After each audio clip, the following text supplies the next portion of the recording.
Hey guys, just got home, found a box of treasure from Andy in the UK. So these are standard UK locks at standard security. So this first one is a GG, obviously well used. You can see the weathered side and the non-weathered side. And he says some of these actually have keys, and there's a GG. Let's see what, there's 2 or 3 GGs. There we go, that's the right one. So there's what your bidding looks like, and my God, that ought to be a kick. This is very nice, and as I try to divert your attention, this is the weathered side, and I noticed when I looked at this side, it looks really tight. Look at that keyway, well defined, not too much rounded off, but you know there had to be almost an equal number of openings and closings, right?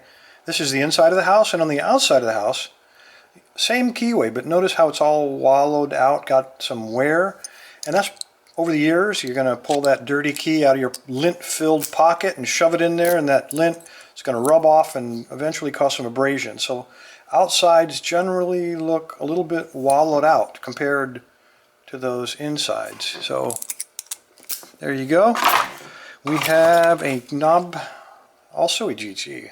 Very nice looking keyway on that one.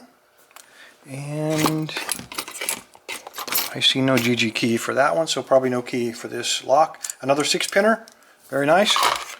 We have a UAP, the industry standard for the country.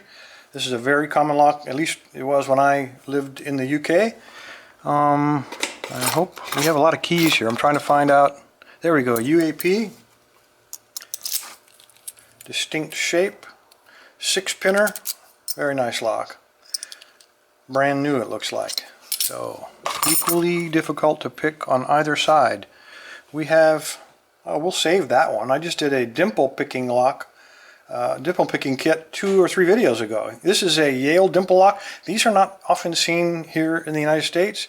Nice little 6-pinner. Looks brand new, and we actually have a key for it. There's what your key looks like. And that's beauteous. Let's set that aside.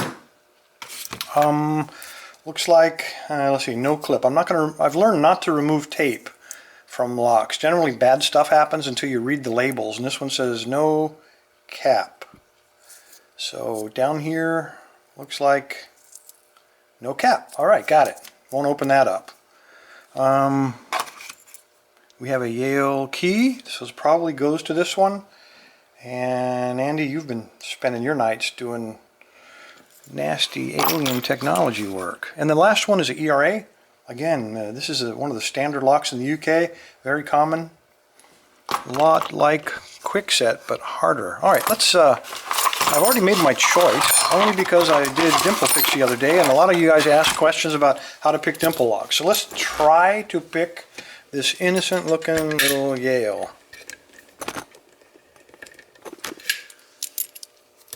Okay, I'm going to try not to get them too tight. I want that mechanical core to still turn. Alright, let's talk about this just a little bit. Dimple lock, how do you pick it? Well, the first thing I like to do is get a tension wrench that fits very tightly in the keyway.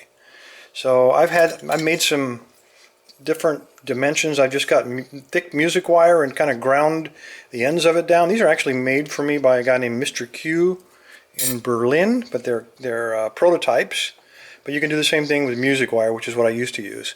So you just find one that fits kind of into the keyway, and that's pretty good right there. Notice how it kind of controls the core in both directions. This one is not perfect, but it's the biggest one I have, so it's going to have to be perfect. All right, next thing is picking the right, or choosing the right pick. How about that? And let me zoom in just a little bit for this. Hopefully that will stay focused for us. Alright, I don't know if you can see it. Let me get that out of the way.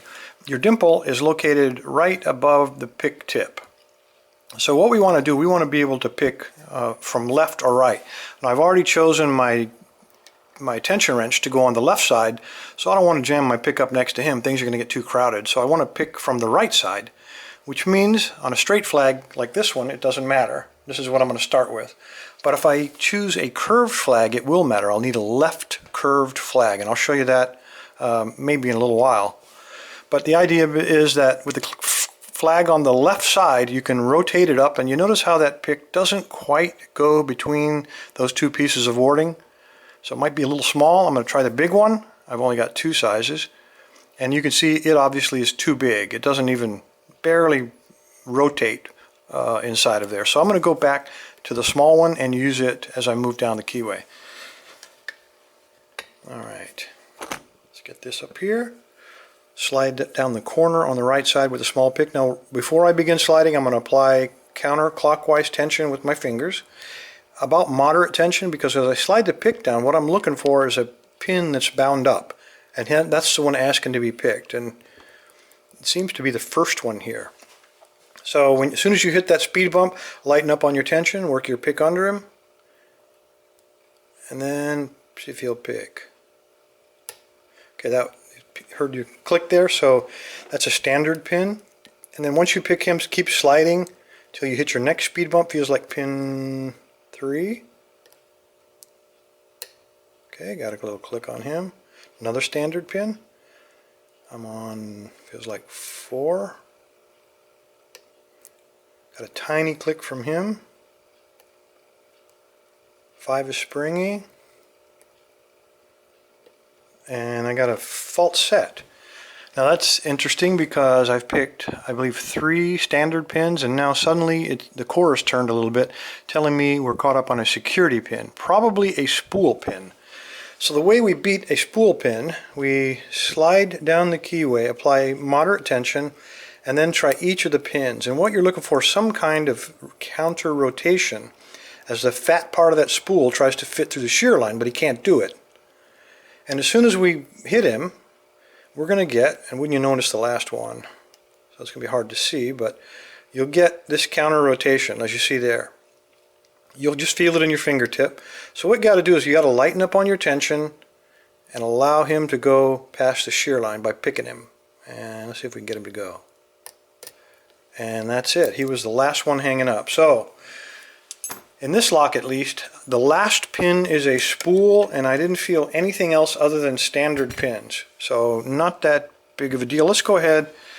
Some of you guys had asked about gutting. If you're not interested in gutting, you can stop here. If you'd like to see him gutted, stick around for the big show. There's not a lot different to gutting dimple locks. The pins are just in a slightly offset place. And they're shorter.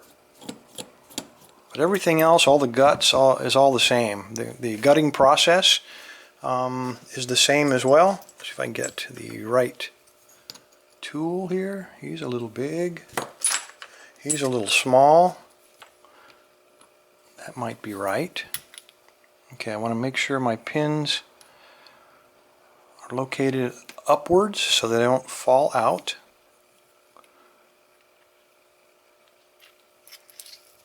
And there we go. Now let me go ahead and get the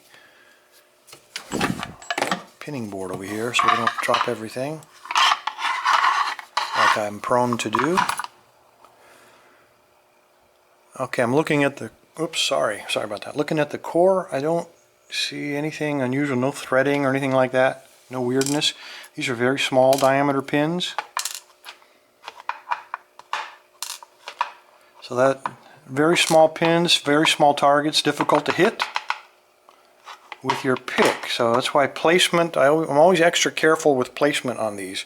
Again, I see nothing unusual about that core.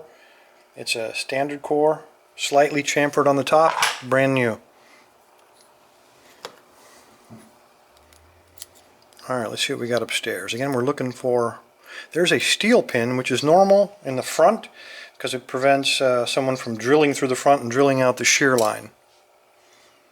Let me back this up, zoom. It makes it a little easier on the autofocus, and it makes it easier for me to keep it in frame. Alright, we have a spool. I'll give you a close-up of these in a minute. That's a tiny little spool. I did not expect that. Standard. I thought the only spool was going to be in number 6, and dang if there isn't another spool. And then another steel standard pin, and this better won't be a spool here. Thank goodness I got one of them right, and the rest of it's nothing. I'm looking in the core. It is all standard springs. They're all brass, and I see no threading. So not a challenge lock. Looks like just a standard Yale. Let's take a look at these. Get a little pointer here. Everything is standard. There's your steel pin in the very front to prevent drilling. We have a spool, a standard, a spool, a standard steel pin, and then another spool. So I gotta say my accuracy is not too good. I guessed only one spool, so I guess I failed. Sorry guys. Anyway, appreciate your time. Stay safe, stay legal. Mr. Grant. Andy, I appreciate you sending the lock. Thanks guys. Bye.